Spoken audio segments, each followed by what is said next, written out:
Thank you for clicking into the 2-Minute Drills. I'm Aram Talegian, San Gabriel Valley Newspaper Group football writer, joined by San Gabriel Valley Tribune Prep Sports editor Fred J. Robledo. Freddie, big game taking place tonight right in the heart of the Valley. Excuse me, not tonight. Friday night, September 3rd, at West Covina High School. Covina at West Covina. Let's get right into it, man. Well, you're talking about a lot of firepower on both sides here. There's lots to say. I think there's more firepower on the West Covina side than the Covina side. I know there's a lot of hype about Billy Livingston, their quarterback right now. Yeah. No, he's a great quarterback, Aram. But this is West Covina. They have far too many horses for Covina. You know, Covina's going to do okay. I think they're going to do all right in the Valley Vista League. They might be a pretty big surprise, but this is a really, really talented West Covina team with a lot of guys.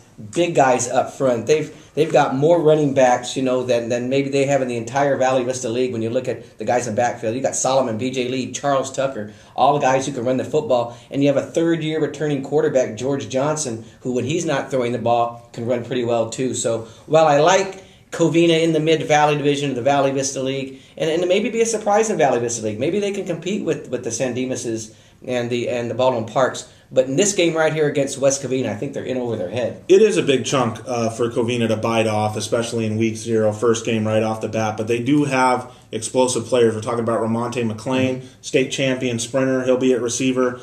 He could be dangerous, Freddie, if he gets the ball in the open field.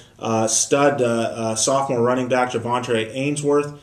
He's going to be dangerous, not to mention Livingston. But I think you're right. At the end of the day, West Covina, their lines, both very good. They're an upper division team in this situation. Experience a quarterback, tons of running backs that they can throw at you. Maybe close for a half, would you say? And then maybe West Covina pulls away in the second half? I wouldn't even go there. I think West Covina right off the bat is just going to come out and jump out to a big lead in the first quarter. I really do. I think they're going to put a lot of pressure on their quarterback. Livingston may not have a lot of time to throw the ball downfield. I mean, it might be a case where Ramonte, run as fast as you can. I'm going to throw it as far as I can and hope that he can get to it. Because obviously, being the state champion in the 100 meters, he can outrun anyone in the southern section. So you're going to see a lot of that this year probably. But again, it comes down to size, Aram. West Covina has it against Covina, and when you have that kind of advantage, you wear teams down. It doesn't come down to skill players at that point. It comes down to who's going to win those battles up front, and I can't see Covina standing up to the Bulldogs in that regard.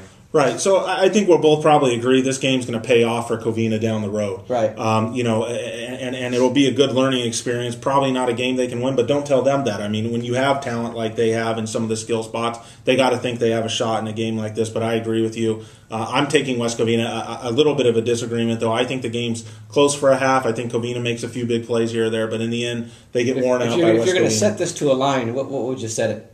Because I like West Covina by about 3, maybe 4 touchdowns. I'm thinking maybe like 10 to 14 points. So, a touchdown on a field goal to 2 touchdowns for West Covina's win. That'd be a good first half bet. 2 great coaching staffs, too. You got to factor that in, Freddie. Anything's possible when you got a staff like Darryl Thomas has over at Covina. So it's going to be a fun game, though, and it's going to be interesting. It's going to be an interesting barometer to see where these two teams are at because should West Covina get a game from these guys, there's going to be a lot of questions about West Covina.